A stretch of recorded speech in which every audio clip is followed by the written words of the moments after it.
اسرائیل امریکہ ایران جنگ اس وقت پاکستان میں پہنچ چکی ہے اور پاکستان ثالثی کا کردار ادا کرنا چاہ رہا ہے۔ Field marshal general Asim Munir صاحب بہت زیادہ متحرک نظر آ رہے ہیں اور انہوں نے صدر ٹرمپ سے ٹیلی فون پر بات بھی کر لی ہے، لنچ وہ ان کے ساتھ کر چکے ہیں، وائٹ ہاؤس میں وزٹ کر چکے ہیں، شہباز شریف صاحب کو بھی لے جا چکے ہیں اور اب ایک نیا فیز ہے اور وہ فیز ہے اسرائیل ایران امریکہ جنگ اور اس میں ثالثی کا کردار۔ ابھی تک یہ مذاکرات شروع نہیں ہو سکے، بلکہ ابھی تک مذاکرات کی ابتدا شروعات ہی نہیں ہوئی اور اس کی شروعات میں ہی بہت سارے مسائل پیدا ہو گئے ہیں۔ جس طریقے سے اسرائیل ایران امریکہ جنگ جو ہے وہ کئی ملکوں تک پھیل گئی اور 15 سے 20 ملک جو ہے اس کی براہ راست زد میں آ گئے، اسی طریقے سے یہ جو مذاکرات ہیں ایران اور امریکہ کے درمیان اور پاکستان کا جو رول ہے ثالثی کا، اب وہ بھی ان تمام ممالک تک پھیل چکا ہے اور اب اطلاعات آ رہی ہیں۔ اسرائیل نے بھی اپنے تحفظات کا اظہار کر دیا ہے ان مذاکرات کے حوالے سے اور انہوں نے کہا ہے کہ یہ تو امریکہ اور ایران کے مذاکرات ہو رہے ہیں، اس میں اسرائیل کا کوئی لینا دینا نہیں، یعنی اگر یہ مذاکرات امریکہ اور ایران کے درمیان ہو بھی جاتے ہیں اور ایران سے کچھ شرائط منوا بھی لی جاتی ہیں اور ایران کچھ چیزیں دینے کے لیے تیار بھی ہو جاتا ہے اور خالی ہاتھ ہو جاتا ہے، تو ایسی صورت میں امریکہ اور ایران کا تو ہو جائے گا معاہدہ اور اس کے بعد اسرائیل کو کہا جائے گا کہ اب آپ ذرا دو ہاتھ ان سے کر لیں، ہم بیچ میں نہیں آئیں گے، آپ اپنا حساب برابر کریں۔ اور اس طریقے سے اسرائیل یہ کہے گا کہ میں تو ان مذاکرات کا حصہ ہی نہیں تھا، میں تو اس ثالثی کو مانتا ہی نہیں اور میں تو اس معاہدے کو ہی نہیں مانتا جو اسرائیل اور ایران اور امریکہ کے درمیان ہوا ہے۔ یہ صرف ہم مفروضہ کی بنیاد پہ بات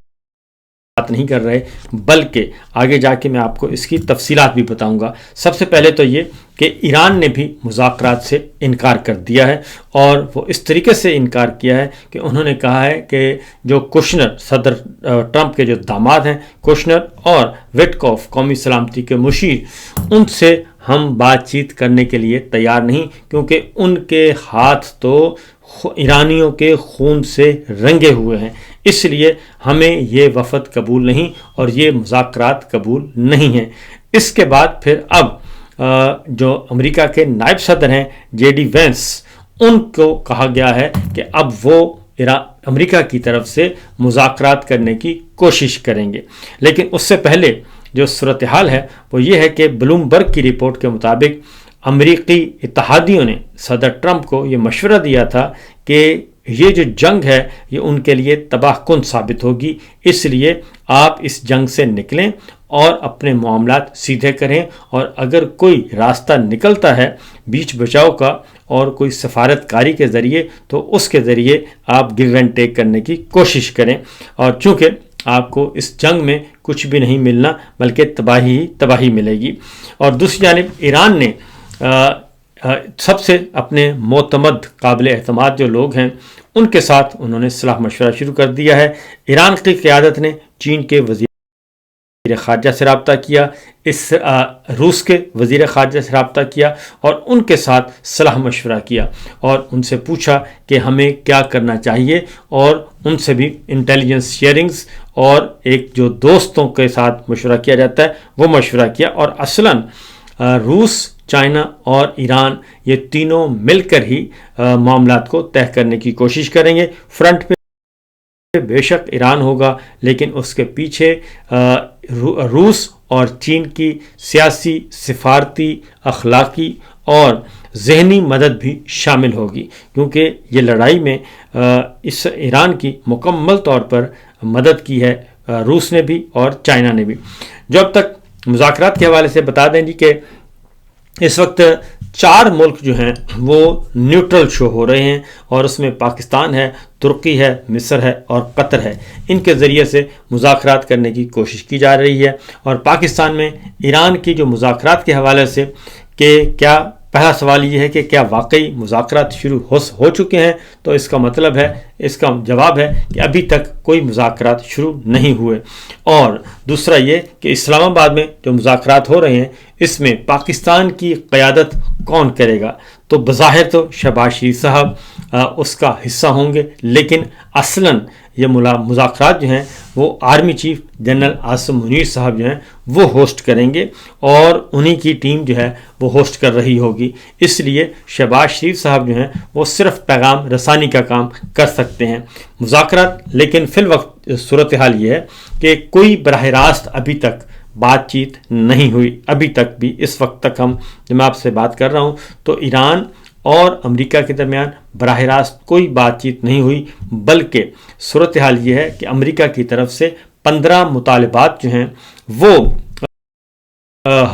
پہنچائے گئے ہیں، یقیناً وہ پاکستانی حکام کے ذریعے یا پھر ان کا کوئی اور چینل ہو سکتا ہے، ان کے ذریعے جو ہے وہ 15 مطالبات جو ہیں وہ امریکہ کی طرف سے پہنچائے گئے ہیں۔ لیکن ان میں سے اگر کوئی 2 بڑے مطالبات جو ہیں وہ اگر دیکھے جائیں تو نمبر 1 یہ کہ آبنائے ہرمز پہ مشترکہ کنٹرول امریکہ چاہتا ہے۔ ہر صورت میں امریکہ اور ایران دونوں وہ کہتے ہیں کہ یہ ہمارے مشترکہ کنٹرول میں ہونا چاہیے آبنائے ہرمز، اور یہ ایک شاہ رگ ہے اور یہ ترپ کا پتہ ہے ایران کے پاس۔ تو کیا ایران یہ بات مانے گا؟ تو اس کا جواب ابھی تک یہی ہے کہ جو ایران ہے وہ یہ مطالبہ نہیں مانے گا۔ دوسرا مطالبہ ہے یورینیم، جو کہ ایران کے پاس 450 کلو گرام یورینیم موجود ہے، جس کے ساتھ بآسانی وہ اپنے جوہری ہتھیار بنا سکتا ہے۔ تو کیا ایران وہ سارے کے سارا یورینیم جو ہے کیا وہ امریکہ کے حوالے کرنے کے لیے تیار ہو جائے گا اور اپنے ہاتھ پاؤں کٹوا لے گا؟ تو اس کا جواب بھی فی الوقت نفی میں ہے، کیونکہ یہ اسی طرح ہی ہے جیسے پاکستان کو کہا جائے کہ آپ اپنے جوہری اثاثے ہمارے حوالے کر دیں اور اس کے بعد پھر ہم معاہدہ کر لیتے ہیں امن کا، تو اس کے بعد آپ کو معلوم ہے کہ پھر پاکستان کے پاس کیا بچے گا۔ تو اس طرح ہی ایران سے بھی یہ کہا جا رہا ہے کہ جناب آپ یہ کام کر لیں، تو اس کے بعد یہ کہ جتنے بھی ان کے جوہری سائٹس ہیں جہاں پہ یہ سارے کا سارا کام ہو رہا ہے ان کو بھی بند کر دیا جائے۔ 3 بڑے جوہری سائٹس ہیں ان کو بھی وہ کہتے ہیں کہ یہ بند کر دیں۔ تو کیا ایران ایسا کرے گا؟ تو ایران ایسا نہیں کرے گا۔ ہاں، البتہ اس کے بدلے میں ایران کو کیا آفر کی جاتی ہے، ایران کی بھی ڈیمانڈز ہیں اور وہ ڈیمانڈ اس سے بھی کہیں زیادہ سخت ہیں۔ تو ایک تو یہ ہے کہ اس وقت ایران اور امریکہ کے درمیان ایک دوسرے کے درمیان جو مطالبات سامنے آ رہے ہیں عالمی ذرائع ابلاغ کے ذریعے سے، میڈیا کے ذریعے سے، وہی اتنی کڑی شرائط ہیں کہ ایک ملک اگر مانتا ہے تو وہ دوسرے ملک کے لیے موت ہے، اور اگر دوسرا ملک مانتا ہے تو پہلے ملک کے لیے موت ہوگا۔ اس طریقے سے یہ سارا سلسلہ چل رہا ہے، اور امریکی ٹیم ابھی تک پاکستان نہیں پہنچی اور نہ ہی ابھی تک اس کی اطلاعات ہیں۔ ہاں، البتہ ڈی وینس کی بات ہے، لیکن ایک اطلاع یہ بھی ہے کہ ٹیم آئی تھی ٹیم، اور ایران کی طرف سے جب انکار ہوا کہ نہ ہی وہ وٹکوف سے بات کریں گے اور نہ ہی کوشنر سے بات کریں گے، تو اس کے بعد پھر یہ خبر جو ہے وہ ایک انتہائی معتبر میڈیا ہاؤس نے، عالمی میڈیا ہاؤس انٹرنیشنل، اس نے یہ خبر پوسٹ کی، اور اس خبر پوسٹ کرنے کے بعد پھر اس نے ڈیلیٹ کر دی، اور شاید کہ سیکورٹی ریزن بھی ہو سکتے ہیں اور سبکی بھی ہو سکتی ہے کہ وہ آئے تو تھے بات چیت کرنے لیکن بات نہیں ہو سکی۔ ایران کی کیا شرائط ہیں جی؟ ایران کی شرائط یہ ہیں کہ امریکی اڈے بند کیے جائیں، جنگ مکمل طور پہ ختم کی جائے، اور اس کے ساتھ ساتھ جو امریکی اڈے بند کرنے کا مطلب ہے کہ ایران چاہے گا، بلکہ کہہ رہا ہے کہ پورے خلیجی ممالک مشرق وسطیٰ سے امریکی اڈے نہیں ہونے چاہیے۔ تو یہ شرط امریکہ کو قبول نہیں ہوگی، اور یہاں تک کہ خود جو ہے خلیجی ممالک کو بھی یہ شرط قبول نہیں ہوگی، اس لیے اس کا بھی امکان کم ہے۔ تو کہنے کا مطلب یہ ہے کہ ابھی تک جو ہے وہ بات اتنی آسان نہیں جتنی سمجھی جا رہی ہے کہ بہت ہی آسانی سے یہ کام ہو جائے گا اور اس میں کوئی ایشو نہیں ہوگا۔ تو ہنوز دلی دور است، کیونکہ اسرائیل کی طرف سے جو میں آپ کو بتا رہا تھا، اسرائیل نے بھی اس لڑائی کے حوالے سے ابھی تک انکار کیا ہے۔ اقوام متحدہ میں اسرائیل کے سفیر ڈینی ڈینن نے کہا ہے کہ جی ان کا ملک امریکہ اور ایران کے درمیان اس ہفتے کے آخر میں ہونے والے مبینہ مذاکرات کا حصہ نہیں ہے۔ اور ڈینن نے اقوام متحدہ کے نامہ نگاروں کو بتایا کہ امریکہ اسرائیل کے ساتھ مل کر ایران میں فوجی اہداف کو نشانہ بنا رہا ہے اور ہم ایسا کرتے رہیں گے۔ اور یہ بات بالکل درست ہے کہ اعلان ہو چکا جنگ بندی کا، سیز فائر کا صدر ٹرمپ کر چکے، لیکن اس وقت جب ہم بات کر رہے ہیں چند گھنٹے پہلے تک اسرائیل، امریکہ، ایران تینوں ایک دوسرے پہ حملہ آور ہو رہے تھے، اور جہاں جہاں ان کو موقع مل رہا تھا وہاں وہ میزائل بھی داغ رہے تھے۔ یہ اب سے چند گھنٹے پہلے کی بات ہے، جبکہ صدر ٹرمپ کے ٹویٹ کو تقریباً اس وقت جب میں یہ ریکارڈ کروا رہا ہوں 20 گھنٹے گزر چکے ہیں۔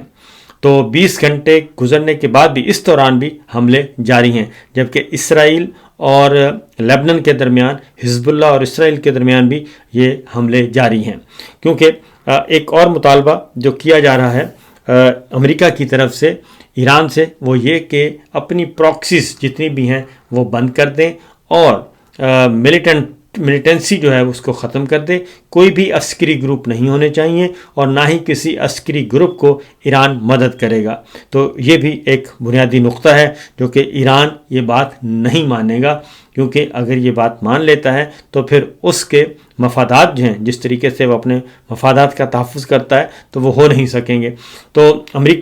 اسرائیلی سفیر ڈینن نے جی اقوام متحدہ کے نامہ نگاروں کو بتایا کہ امریکہ اسرائیل کے ساتھ مل کر ایران میں فوجی اہداف کو نشانہ بنا رہا ہے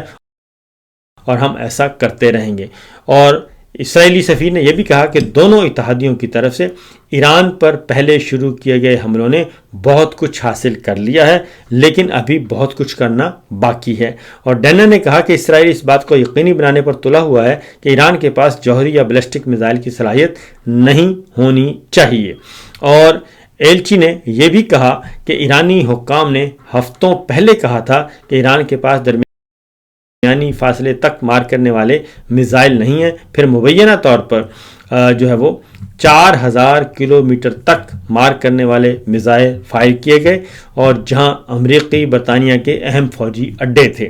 اور وہ میزبانی کر رہا تھا۔ ایران نے اس بات کی تردید کی کہ گزشتہ روز بحر ہند کے دور دراز مقام پر حملہ کیا۔ نیٹو کے سیکرٹری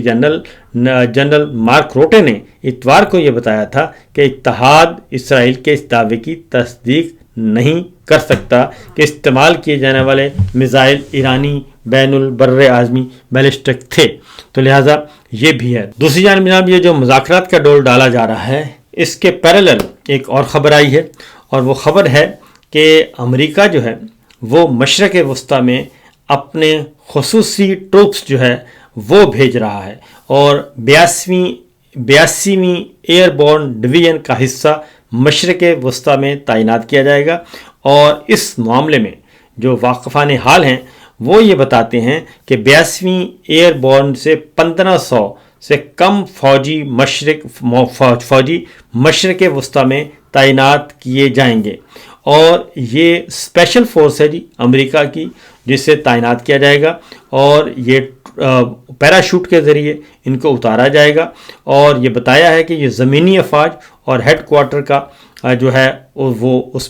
اس کی منظوری سے اور شامل کی گئی ہے، اور یہ مضبوط ترین منصوبہ بندی شمار کی جاتی ہے۔ اور امریکی فوج کے چھاتہ بردار جو 82ویں ایئر بورن ڈویژن کو تفویض کیے گئے ہیں، 13 سے 15 مئی 2024 کو یہ لونا اور سنکو اور رومانیہ میں بھی ایک کثیر القومی مشق کے حصے کے طور پر مشترکہ فورس کے طور پر یہ کام پہلے کر چکے ہیں، اور یہ انتہائی اہم ہے۔ اور ایک بریگیڈ وہ کہتے ہیں تقریباً 3000 سپاہی ہوتے ہیں،